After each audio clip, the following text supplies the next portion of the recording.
Hello and welcome to Knit Grit. My name is Cody Lee, and in today's video we're going to go over how to do invisible increases. So there are a couple different ways that you can do increases. I actually have another tutorial on here on how to do a basic increase. That's essentially, let me see if I can just show it real quick on this piece and I'll remove it afterwards. That's essentially you take your one stitch right here and you turn it into a 2-stitch piece so that your next round you have more stitches essentially. We do this in Amigurumi to make our work larger and larger and larger until it's the width that we want, basically.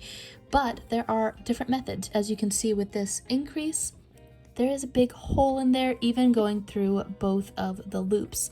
So there's another method that you can use in order to make a invisible increase. As you can see here, there are no holes, and when there are no holes, visible holes that is, there's no real way to see the stuffing that's inside. A big thing that can minimize that is what yarn you use, what size hook you use, your tensioning, all kinds of stuff like that. Even here, you can see where my increase created a hole, but with this method, you are not going to get any holes at all. In this ball, you can see small holes, even though I am increasing differently on this one. So essentially, there's a couple different things that you can do that I've talked about in other videos to help minimize how visible your holes are and all that.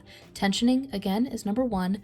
Two is a lot of people who do amigurumi, especially when they're early on, they do a method of increasing, and I'll show a chart here, called stacking it. I do a method called, and I'll show a chart here, staggering my increases. Essentially, when you have rows that have an even number between your increases, you split up that even number so that your stitches and your increases don't line up with one another. If you don't do this, if you wind up stacking them, you end up with a piece of work that looks like this.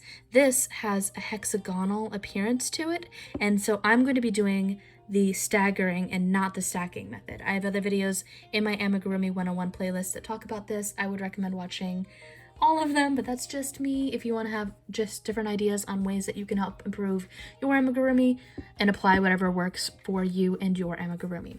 So, as a preface for this, I work through the front loop only. You see these little V's here? You have a front V right here, a front little leg, and then you have a back leg.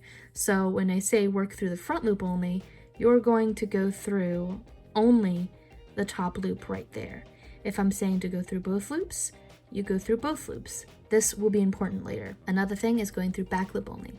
This is when you go through the back leg right there, but we're not going to do that in this video. So essentially, when you're doing an invisible increase, I've already increased up to 30 stitches, and we're going to go from 30 up to 36 for this round, and essentially we've gone from 6 to 12 to 18 to 24 to 30. So in order to stagger my stitch, my last one I did single crochet 3 and increase. So here we're going to single crochet 2, increase, single crochet 2. This makes it so that the increase here doesn't line up with this one, and that again will help minimize how apparent your stitches are. I'm going to work through front loop only. I do that essentially with all of my amigurumi. I think that it looks a bit more bubbly, and that I also think helps minimize how apparent your stitches look as well, helping with the whole invisible aspect. So single crochet 1 and 2, I've done that, and now for our invisible stitch, we're essentially going to go through both loops like so. For this middle stitch, that's going to be our increase. Do a little single crochet. Then we're going to go through the front loop only of that same exact stitch and single crochet.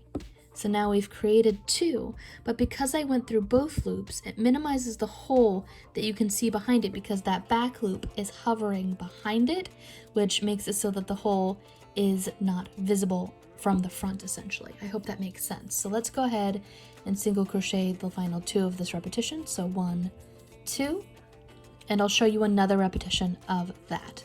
So 1, 2 through the front loop. Then this middle stitch right here is an increase. We're going to go through both loops for our increase stitch and do a little single crochet. Then we're going to go back into the front loop only. It's a little bit snug, but we're going to go through the front loop only. So I actually was curious, and that's why this is over here. What happens with a stitch? So let's go ahead and do this another repetition. Let's finish this repetition and do another one. 1, 2, and then 1, 2. We're on another increase right here. So what happens when you go through the front loop only like this and then go through both loops? I've seen this invisible increase done both ways. So if you go through both and you wind up with that, I like how it looks better when you go through both stitches and then you do your front loop only.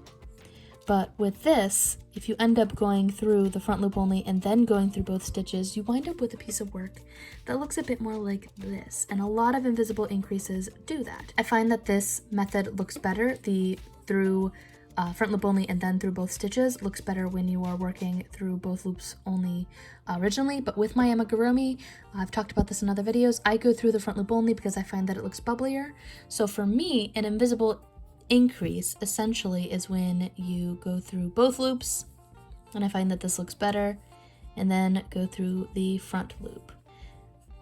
And I like how that looks the most personally, and I think that it hides and makes it the most round without tightening it too much. But again, this is all going to be based off of preference. You're going to have a lot of trial and error when it comes to your amigurumi and your tensioning and what hooks you're using and just generally what yarn you're using even. So it can all vary based on what you like. I'd say try out all these different methods and figure out what you like. In my next video for Amigurumi 101, we're going to go over how to do invisible decreases as well, and I already have a video on how I close my amigurumi, so if you're interested in that, go on over to our Amigurumi 101 playlist. I'll have that link down below if you're interested in that. So that is pretty much it for this tutorial. Let me know what you think of my invisible increase. I want to give a shout out to my Patreon supporters. There's been a bunch of you over there, and I am so thankful for everybody who has signed up on my Patreon. If you're interested in supporting the channel, you can go to patreon.com/knit and you can see different rewards that we have for our patrons there, free patterns and stuff like that. So if you're interested, go ahead and go over to patreon.com/knit. Thanks again for watching, and be sure to like, subscribe, and hit the little bell before you leave if you want to see more content like this. All right, until next time, guys. Bye!